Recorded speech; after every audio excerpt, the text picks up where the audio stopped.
اعوذ باللہ من الشیطان الرجیم بسم اللہ الرحمن الرحیم۔ قرآنی استدلال۔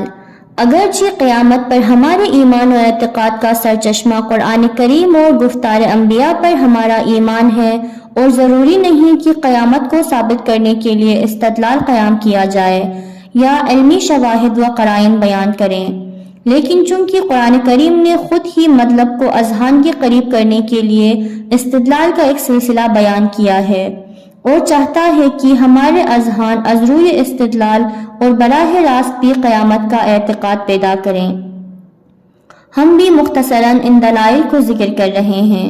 قرآنی استدلال در حقیقت منکرین قیامت کے اشکالات کا جواب دیں۔ بعض میں یہ بیان ہوتا ہے کہ قیامت کے آنے میں کوئی مانع اور رکاوٹ نہیں، یہ در حقیقت ان کا جواب ہے جو قیامت کو امر ناممکن سمجھتے تھے۔ بعض آیت اس سے بھی ایک درجہ آگے بڑھ کر کہتی ہیں کہ اسی دنیا میں قیامت کے مشابہ چیزوں کا وجود تھا اور ہے، اور ایسی چیزوں کو دیکھنے کے بعد انکار کا جواز نہیں۔ بعض آیت اس سے ایک درجہ اور آگے کی بات کرتی ہیں اور وجود قیامت کو لازم اور ضروری امر اور خلقت حکیمانہ کا ایک قطعی اور یقینی نتیجہ قرار دیتی ہے۔ بنابراین قیامت کے بارے میں استدلال کرنے والی تمام آیتوں کو 3 حصوں میں تقسیم کیا جا سکتا ہے۔ پہلا، سورہ یاسین آیت 78 و 79 میں ارشاد ہوتا ہے، وَضَرَبَ لَنَا مَثَلًا وَنَسِيَ خَلْقَهُ قَالَ مَن يُحْيِي الْعِظَامَ وَهِيَ رَمِيمٌ قُلْ يُحْيِيهَا الَّذِي أَنشَأَهَا أَوَّلَ مَرَّةٍ وَهُوَ بِكُلِّ خَلْقٍ عَلِيمٌ۔ اب وہ ہم پر مثالیں چسپاں کرتا ہے، اپنی پیدائش کو بھول گیا ہے، کہتا ہے ان بوسیدہ ہڈیوں کو کون زندہ کرے گا؟ ان سے کہو انہیں وہی زندہ کرے گا جس نے پہلے انہیں پیدا کیا تھا، اور وہ ہر مخلوق سے آگاہ ہے۔ یہ آیت اس کافر کے جواب میں ہے جس نے بوسیدہ ہڈی کو اپنے ہاتھ میں لیا اور نرم کر کے پاؤڈر کی صورت بنا کر ہوا میں بکھیر دیا، اور پھر کہا ان کے بکھرے ہوئے ذرات کو کون زندہ کرے گا؟ قرآن جواب میں کہتا ہے کہ وہی جس نے پہلی بار اسے پیدا کیا۔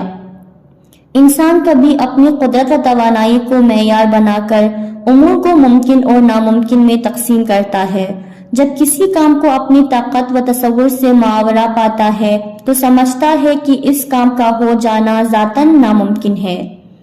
قرآن کہہ رہا ہے بشری طاقت کے معیاروں کو دیکھتے ہوئے تو یہ کام ناممکن ہے، لیکن قوت اور طاقت کے معیاروں کے پیش نظر جس نے پہلی بار مردہ جسم میں زندگی کو پیدا کیا، آپ کیا کہیں گے؟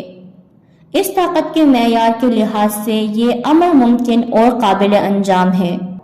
قرآن کریم میں متعدد آیتیں ایسی آئی ہیں جن میں الہی طاقت کی بنیاد پر قیامت کے بارے میں گفتگو کی گئی ہے۔ تمام آیت کا مفہوم یہ ہے کہ خدائے عادل و حکیم کی مشیت کا تقاضا یہ ہے کہ قیامت موجود ہو اور اس کی مشیت کی راہ میں کوئی مانع بھی نہیں ہے۔ جیسا کہ پہلی بار حیات و خلقت کا معجزہ اس مشیت سے سرزد ہوا اور اس نے عالم انسان اور حیات کو پیدا کیا، دوسری مرتبہ بھی قیامت میں انسان کو زندہ کرے گا۔ دوسرا، وہ آیات جنہوں نے نمونوں کا ذکر کیا ہے۔ یہ آیات بذات خود 2 حصوں میں منقسم ہیں۔ الف، وہ آیات جن میں ماضی کے ایک خاص واقعہ کا ذکر ہے کہ جس میں ایک مردہ نئے سرے سے زندہ ہوا، جیسے وہ آیات جو حضرت ابراہیم کے قصے میں آئی ہے۔ حضرت ابراہیم نے خدا سے مخاطب ہو کر کہا، پروردگار، تو مردہ کو کس طرح زندگی دیتا ہے؟ مجھے دکھا دے۔ جواب میں فرمایا، کیا اس پر تمہارا ایمان نہیں؟ کہا، کیوں نہیں؟ ایمان تو ہے، اطمینان قلب کا خواہش مند ہوں۔ ان سے کہا گیا کہ 4 پرندے لے کر ان کا سر قلم کر دو، بدن کو ٹکڑے ٹکڑے کر کے ہر حصہ ایک پہاڑ پر رکھ دو، پھر پرندوں کو بلاؤ، دیکھو گے کہ خدا کے امر سے پرندے زندہ ہو کر تیرے پاس آئیں گے۔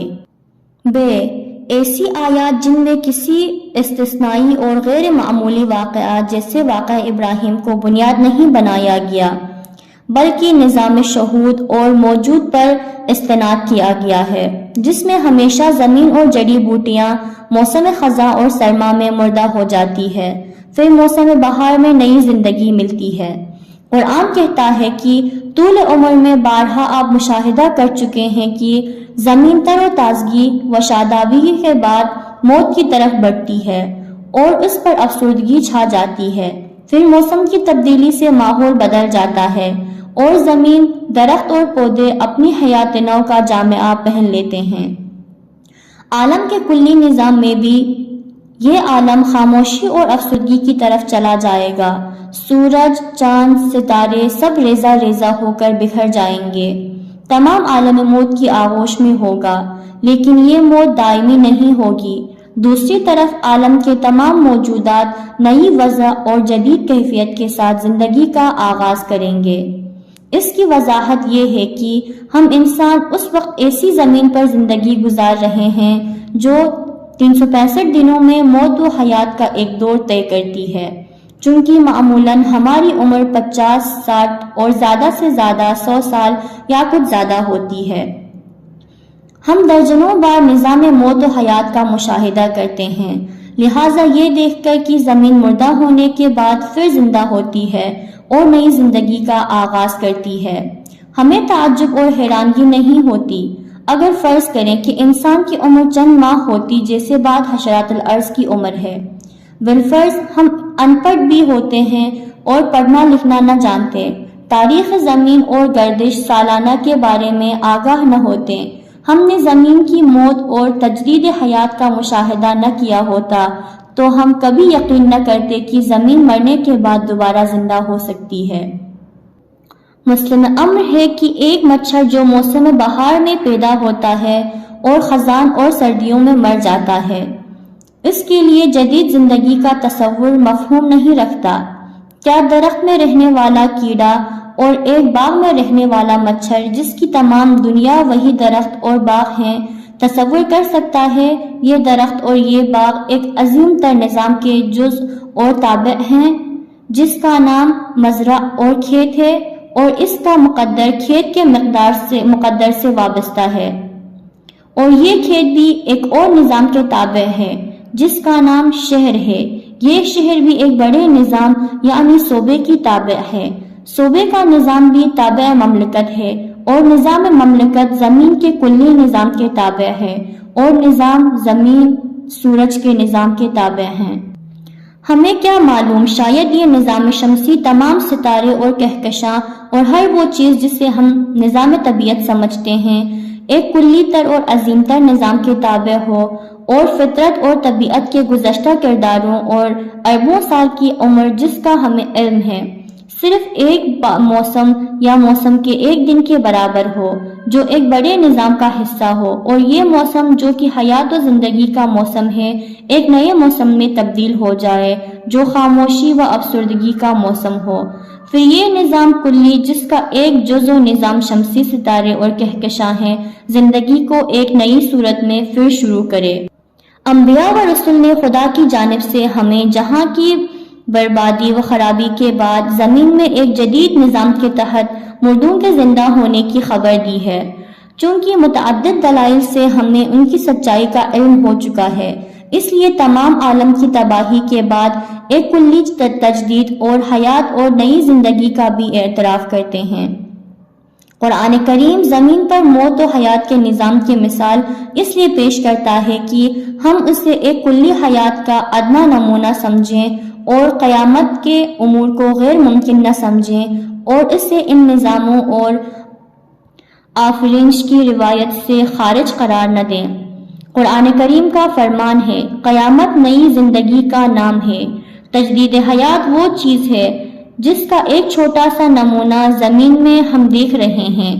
حدیث میں آیا ہے کہ پیغمبر اکرم نے فرمایا، اذا رأیتم الربیع فاکثروا واذکروا وانشور، جب موسم بہار کو دیکھو تو قیامت کا ذکر کی زیادہ کرو، یعنی موسم بہار قیامت کی ایک روشن مثال اور نمونہ ہے۔ مولانا رومی فرماتے ہیں، این بہار نو زیبات برگریز، ہست برہان بر وجود رست خیز، آتش و باد ابر و آب و آفتاب، رازہارا می برآرند از سراب، در بہاراں سرہا پیدا شود، هرچی خورده است این زمین رسوا شود. بردمد آن از دهان و از لبش، تا بدید آید ضمیر و مذهبش. رازها را می کند حق آشکار، چون بخواهد رست تخم بدحکار. پتوں کے جھڑنے کے بعد یہ نئی بہار قیامت کے وجود کی دلیل ہے۔ آگ، ہوا، پانی، باد اور دھوپ، یہ سب چیزیں سراب میں رازوں کو افشا کر دیتی ہے۔ بہار میں سر نکلنے لگتے ہیں اور زمین نے خود بھی چیز دکھائی تھی اور زمین نے خود بھی چیز کھائی تھی نکال دیتی ہے اور رسوائی ہوتی ہے۔ وہ اپنے لبوں اور منہ سے پھونکتی ہے اور اس طرح اس کا مذہب اور اس کا ضمیر وجود میں آتا ہے۔ حق رازوں سے پردہ اٹھاتا ہے جب برابیچ گناہ چاہتا ہے۔ دیوان شمس میں مولانا رومی فرماتے ہیں، فروش شدن چو بدی دی بر آمدن به نگر، غروب شمس و قمر را چرا زیان باشد، کدام دانه فرو رفت در زمین کی نرست، چرا دانا انسانت این گمان باشد۔ جب تو نے ڈوبنا دیکھ لیا ہے تو پھر ابھرنا بھی دیکھ لے، سورج اور چاند کے ڈوبنے میں کیوں کر نقصان ہو سکتا ہے؟ کون سا بیج ایسا ہو سکتا ہے جو زمین میں دفن ہونے کے بعد نہ اگا ہو؟ پھر تو انسان کے بارے میں کیوں کر ایسا سوچتا ہے؟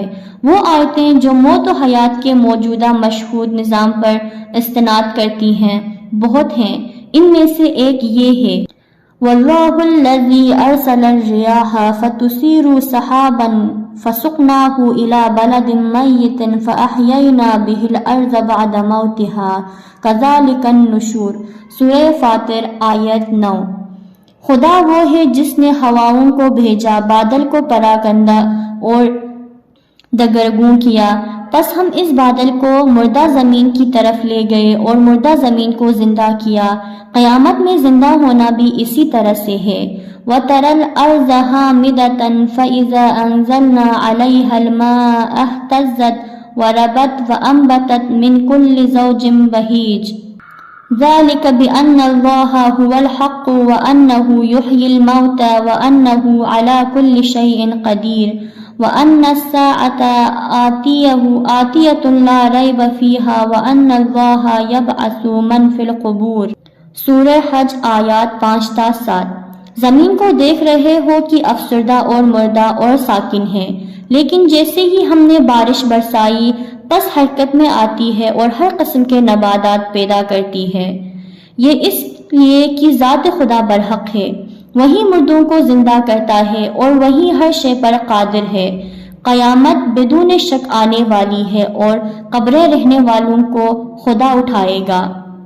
وہ آیات جن میں اس قیامت کو عالم ہستی کے اس نظام موت و حیات سے خارج نہیں سمجھا گیا جس کے نمونے ہم زمین میں دیکھ رہے ہیں، ان کی تعداد زیادہ ہے، ہم نے فقط 2 پر اکتفا کیا ہے۔